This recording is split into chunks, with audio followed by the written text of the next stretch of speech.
Hi, Blastpop here. Today I'm taking a look at Hatten in Flames, an ASL historical module that takes place in the Alsace region of France in January 1945 with a German counterattack in an offensive called Nordwind, which was an offensive launched in a similar time frame as to the Battle of the Bulge. A little bit later, actually. This is a box module, again for the use with ASL. The attraction is not only the Western Front, winter combat, fighting for a town, and importantly, it's also a campaign that is playable in a relatively short period of time.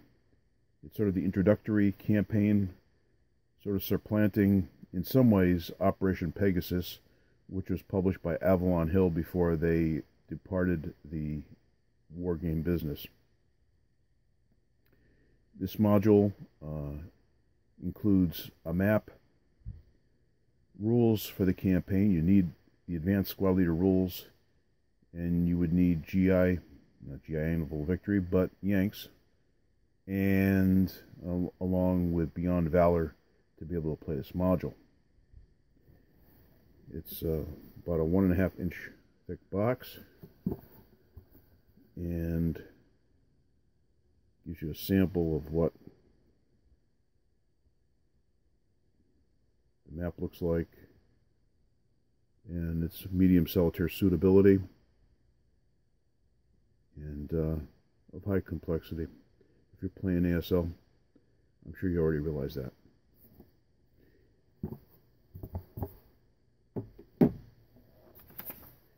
With it is one box and lid, a 30 by 32 inch map sheet, 2 counter sheets, chapter HF rules, which is 16 pages, 4 scenario cards, which is scenarios HF1 through HF8, and 2 chapter dividers.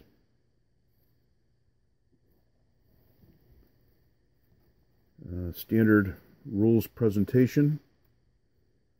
Starts off with the basic information so you can play the scenarios.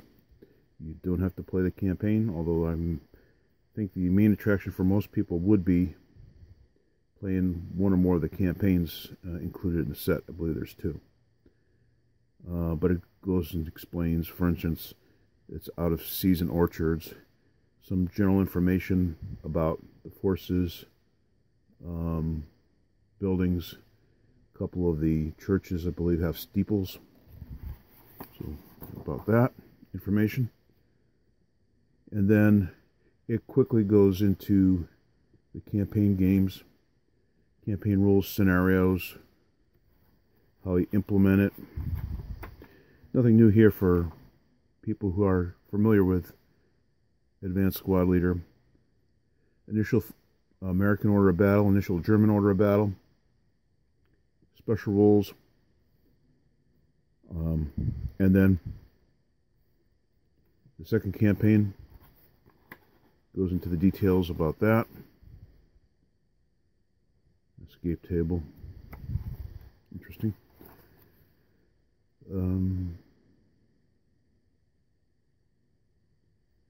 Leadership hardening, generic replenishment table, specific replenishment table, rubble generation, initiative matrix. Depending on what the 2 players choose will determine what type of scenario the players can expect to encounter. And if both play an idle chit, they'll have an idle campaign turn. So maybe a little second guessing,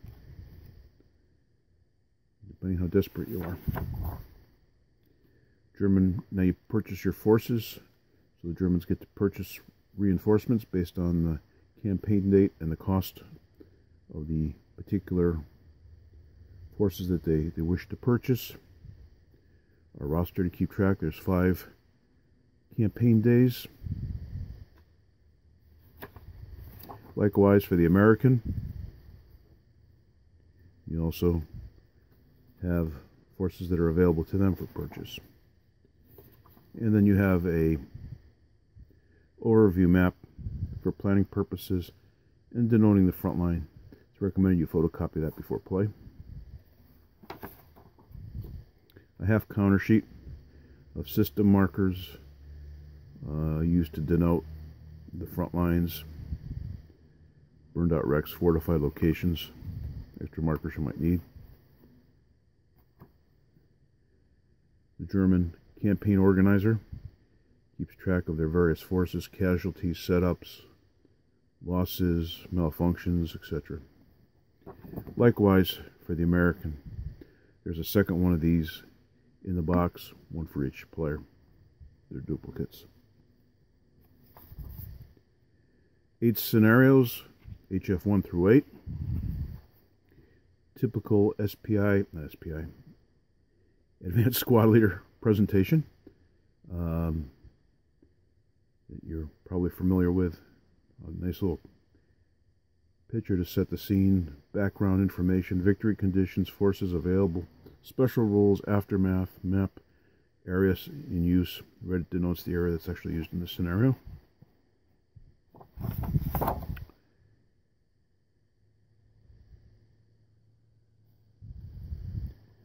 Go through these kind of quick. If you want a little more detail, just stop the video to peruse at your leisure. Interesting spelling. From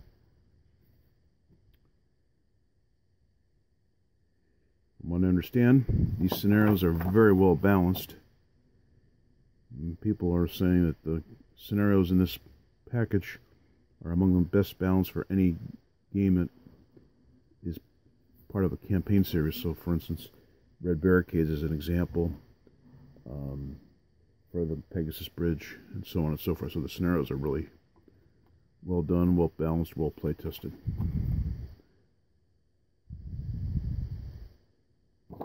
And finally,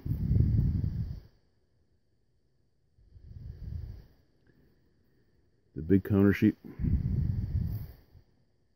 American and German forces.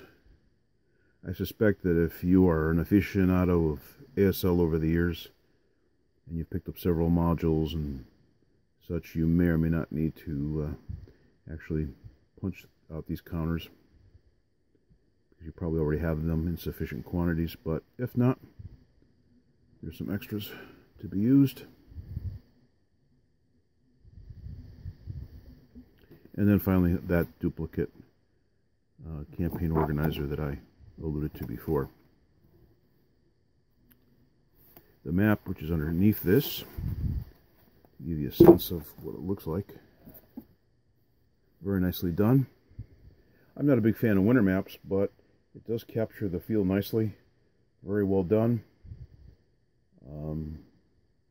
Somewhat bigger hexes than you expect to have in an Advanced Squad Leader standard boards.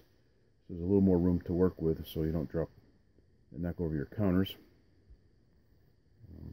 The camera here, so you get a greater sense of what we have here. Up there you have a cemetery, which figures prominently in one of the scenarios, I believe, if not the campaign. There's no forestation on this map. It's all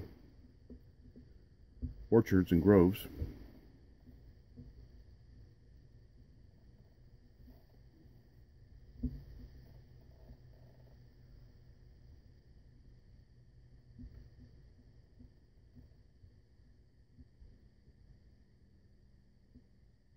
Pause it if you'd like to look at the map a little bit longer. It just essentially basically fits the width of the table that I'm using here for the map. So you need a reasonable space to play the game, but it's not overly burdensome in terms of overhead complexity. And the campaign in this game might see more play over time than any other, based on what I'm hearing. Very nicely done. think it's well worth picking up on my part, and I think you will too. So that has been a overview of Hatten in Flames. Please like, comment, and subscribe. This has been Blastpop. Bye.